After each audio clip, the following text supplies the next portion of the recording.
লোকটি মোটা মেয়েটিকে ডেটে যাওয়ার প্রস্তাব দিল, আর সে তাকে একদম সোজাসাপটা উত্তর দিল। চাক হাল ছাড়তে চাইছিল না, তাই সে মেয়েটিকে টাকা দেওয়ার প্রস্তাব দিল। এতে অবশেষে সে মেয়েটির সাথে ডিনার করার সুযোগ পেল। এটা করার কারণ ছিল তার উপর যে অভিশাপ আছে বলে সে মনে করত সেটা পরীক্ষা করা। চাক যখন ছোট ছিল তখন বন্ধুদের সাথে খেলতে গিয়ে একটা ছোট্ট ডাইনিকে বিরক্ত করেছিল। রাগী ডাইনিটা তাকে অভিশাপ দিয়েছিল তার সাথে ডেট করা পরের মেয়েটি তার সাথে থাকার পরেই প্রকৃত প্রেম খুঁজে পাবে, আর তাই হলো। পরের দিন চাক টিভি চালু করে দেখলো যে মোটা মেয়েটি তার সত্যিকারের প্রেম খুঁজে পেয়েছে। যখন সে ডেন্টাল ক্লিনিকে কাজে গেল, দেখে অবাক হলো যে তার সব নতুন রোগী সুন্দরী মহিলা। আসলে চাক সম্পর্কে একটা গুজব নেড়ে ভাইরাল হয়ে গিয়েছিল। মেয়েরা তার সাথে ডেট করে ভাগ্য বদলাতে লাইন দিয়ে দাঁড়িয়েছিল। তার রোগীর তালিকা বাড়তেই থাকলো, আর অদ্ভুতভাবে অভিশাপটা কাজ করছিল বলে মনে হলো। এক এক করে এই মেয়েরা তার সাথে দেখা করার পরেই সত্যিকারের প্রেম খুঁজে পেল। কিন্তু চাকে জীবনযাত্রা দ্রুতই ক্লান্ত হয়ে পড়ল। সে আসল ভালোবাসার জন্য আকুল হয়ে উঠল। তারপর একদিন তার প্রাক্তন বান্ধবীর বিয়েতে দেরিতে আসা এক মহিলা তার নজর কাড়ল। সে একটু বোকাটে মনে হলো। চাক প্রথম দেখাতেই তার প্রেমে পড়ে গেল। তারা বিজনেস কার্ড বিনিময় করলো। তার নাম ছিল ক্যাম। সে একটি অ্যাকোয়ারিয়ামে পেঙ্গুইন দেখাশোনার কাজ করত।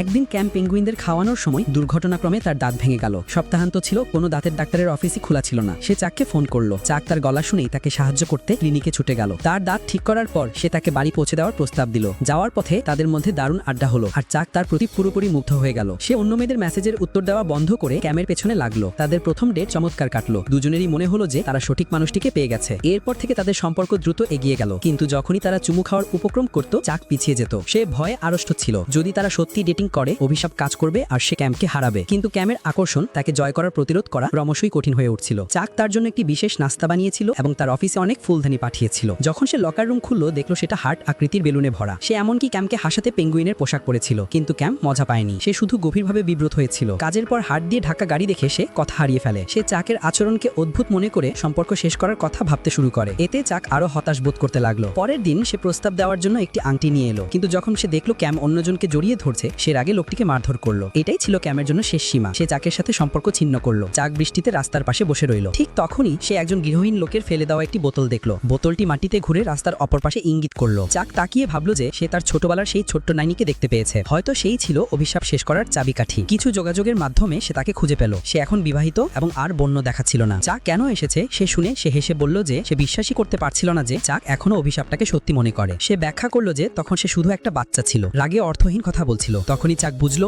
অভিশাপ নয়, সে ক্যামকে হারায়নি, তার নিজের কাজই তাকে দূরে ঠেলে দিয়েছিল। সব ঠিক করতে দৃঢ়প্রতিজ্ঞ হয়ে সে ক্যামের আইডলের সাথে যোগাযোগ করলো। ব্রায়ান নামে একজন বিখ্যাত পেঙ্গুইন বিশেষজ্ঞ। চাকের সাহায্যে ক্যাম তার হিরোর সাথে দেখা করতে পারলো। অ্যাকোয়ারিয়ামে ব্রায়ানের সাথে ক্যাম কি খুশি দেখে চাক তাদের আশীর্বাদ দিয়ে বাড়ি ফিরলো, সম্পূর্ণ পরাজিত বোধ করে। একদিন তার বন্ধু খবর নিয়ে এলো ক্যাম ব্রায়ানের সাথে আন্টার্কটিকা যাচ্ছে। চাক এখন কিছু না করলে সে হয়তো ক্যামকে চিরতরে হারাবে। টিউয়ের উৎসাহে চাক বিমানবন্দরে ছুটে গেল এবং বিমানে ক্যামকে খুঁজে পেল। সে তার হৃদয়ের কথা বলল এবং ব্রায়ানের সাথে না যেতে অনুনয় করলো। ক্যাম হেসে তাকে আশ্বস্ত করলো।